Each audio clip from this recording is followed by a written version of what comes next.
Assalamualaikum warahmatullahi wabarakatuh. Kami dari kelompok F akan mempresentasikan mengenai pelanggaran lalu lintas.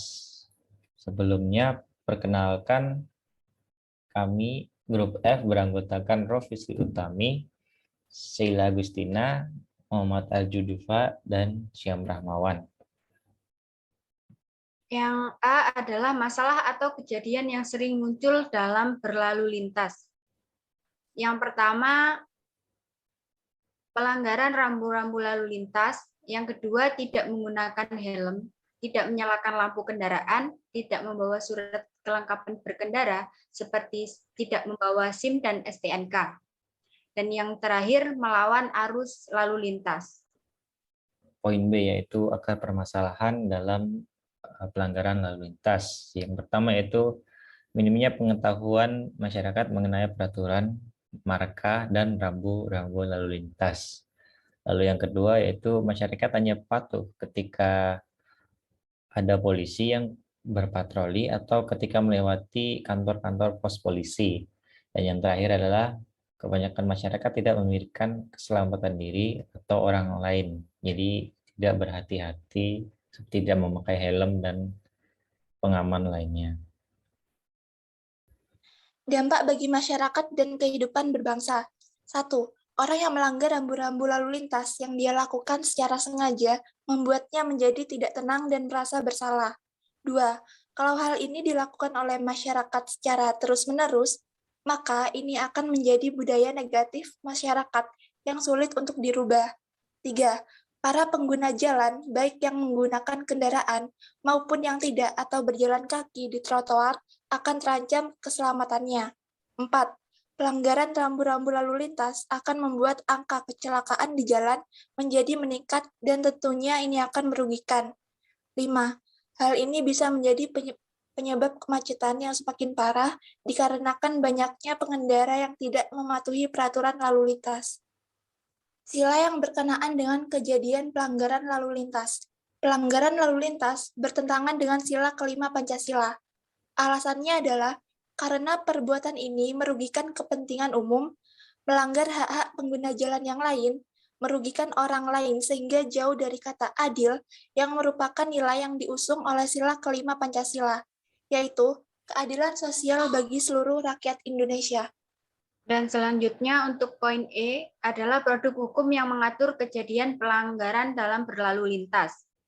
Yang pertama, dalam pelanggaran rambu lalu lintas ada dalam Undang-Undang Nomor 22 Tahun 2009 tentang lalu lintas dan angkutan jalan. Setiap pengendara yang melanggar rambu lalu lintas dipidana dengan pidana kurungan paling lama 2 bulan atau denda paling banyak yaitu 500.000 dalam Pasal 287 Ayat 1. Yang kedua, tidak menggunakan helm. Tindakan ini dianggap melanggar lalu lintas berdasarkan Undang-Undang Nomor 22 Tahun 2009 tentang lalu lintas dan angkutan jalan dalam Pasal 291 Ayat 1 dan 2. Yang selanjutnya, tidak menyalakan lampu kendaraan. Lampu kendaraan diatur dalam Pasal 107 Undang-Undang Nomor 22 Tahun 2009 tentang lalu lintas dan angkutan jalan.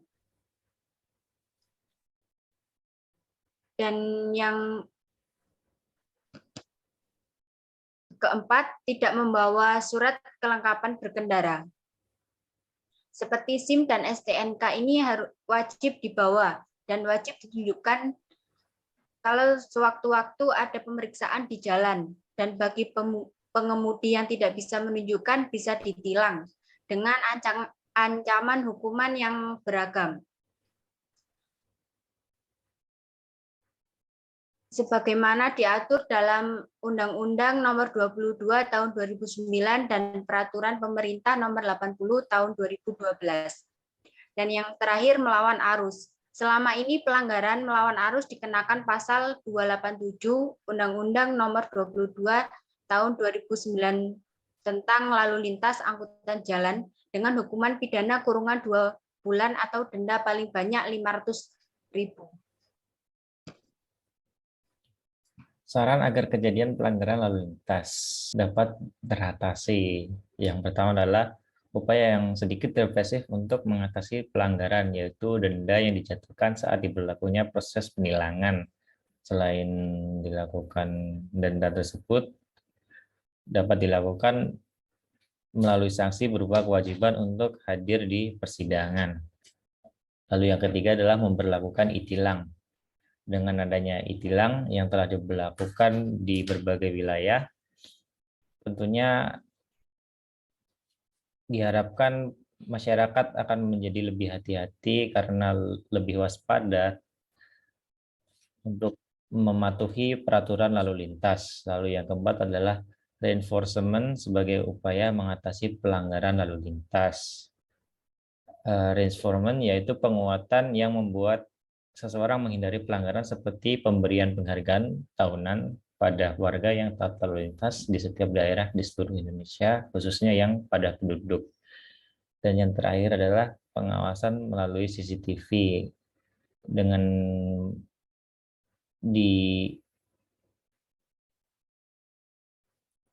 dipasang CCTV di berbagai persimpangan di jalan-jalan, maka tentunya membuat masyarakat menjadi lebih hati-hati. Tentunya ini juga membantu dalam pemberlakuan e-tilang. Demikian presentasi dari kelompok F. Untuk kurang lebihnya mohon maaf. Kami ucapkan terima kasih atas perhatiannya.